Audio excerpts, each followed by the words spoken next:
नाटक नाटक आणि नाटक, कलाकार, दिग्दर्शक, नेपथ्यकार, प्रकाश योजनाकार, संगीत संयोजक आणि पडद्यामागील कलाकार यांच्या बरोबरीने रंगमंच आणि लेखकही तेवढेच महत्त्वाचे। या सर्वांचं एकमेकांमधील नातं अतूट असेल तरच नाटक घडतं। सर्वांग सुंदर होत। अक्षरांच्या ओळखीसारखी माणसांची नाती असतात। वाचली तर समजतात, गिरवली तर अधिक घट्ट होता, आणि प्रत्यक्ष पाहिली तर उमलून आणि बहरून देखील येतात। तर मग या प्रत्यक्षच पाहायला।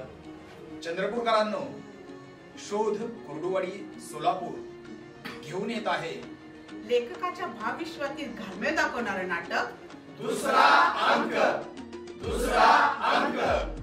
सोमवार दिनांक 11 मार्च रोजी संध्याकाळी 7:30 वाजता प्रियदर्शनी इंदिरा गांधी सभागृहामध्ये आम्ही आपली वाट पाहतोय बरं का।